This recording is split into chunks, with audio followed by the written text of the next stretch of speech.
Le patrimoine immatériel n'a jamais appartenu qu'au passé. Transmis et préservé par l'homme moderne, il trouve une vitalité renouvelée, sous la forme d'une culture avancée, s'épanouit et nourrit la confiance. Cette voix éloquente et retentissante renvoie au chant folklorique du plateau de Loess, dans le nord de Shanxi. Il s'agit de l'un des chants traditionnels chinois les plus anciens. L'immensité du plateau de Loess trahit la désolation dans la magnificence. Les chants folkloriques fougueux et vigoureux du nord de Shanxi montrent au monde le mode de vie unique des habitants de cette région, ainsi que leur vision de la vie et leurs valeurs. Ici, le développement de la civilisation vient de la mémoire des campagnes et est profondément ancré dans le parcours de la vie des hommes.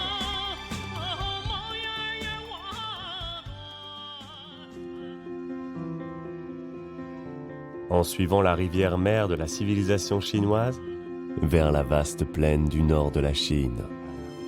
Le théâtre d'ombre de Tangshan, province d'Hubei, présente le chant et le spectacle sous une autre forme.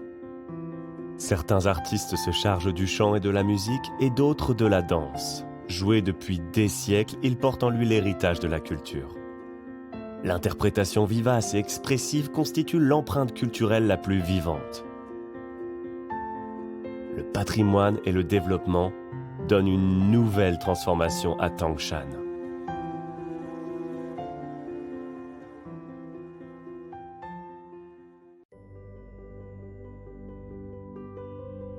Non loin de là, dans le district de Wuchao, à Sangzhou, les gens appliquent leur corps à l'extrême en faisant de l'acrobatie. La culture de l'acrobatie à Wuchao s'est formée avec le développement de l'acrobatie en Chine, donnant à ce district une renommée mondiale.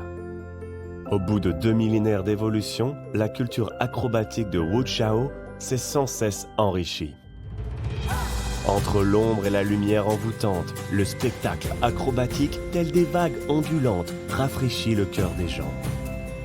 Au point que, à une ère marquée par la diversité culturelle, l'acrobatie occupe toujours une place indispensable.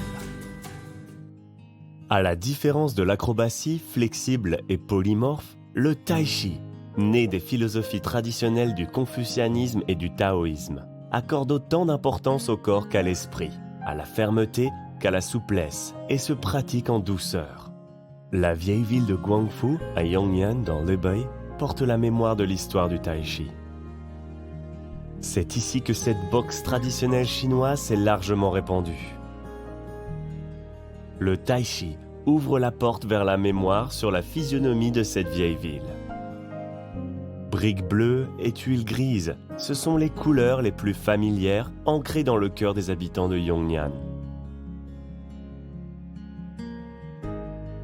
S'il y a sur la terre chinoise des objets qui sont en parfaite harmonie avec le tai chi, la porcelaine en fait définitivement partie. La porcelaine doit sa beauté à sa retenue, à sa douceur, à son attachement au ressenti du cœur.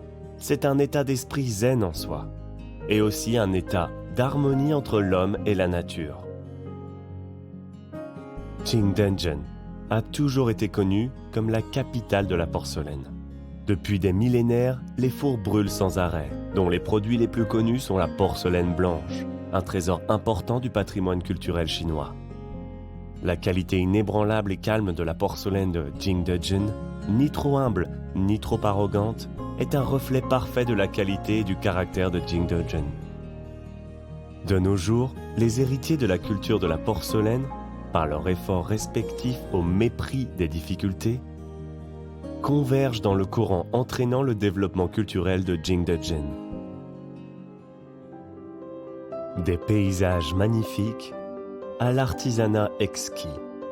Ils brillent toujours de façon éblouissante après des milliers d'années. Des matières premières simples font la beauté et l'ingéniosité complexes.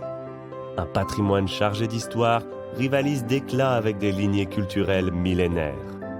La civilisation splendide, portée par le patrimoine immatériel, compose un nouveau chapitre glorieux dans la nouvelle ère. La beauté de la Chine réside dans l'art traditionnel, dans le charme unique de l'Orient.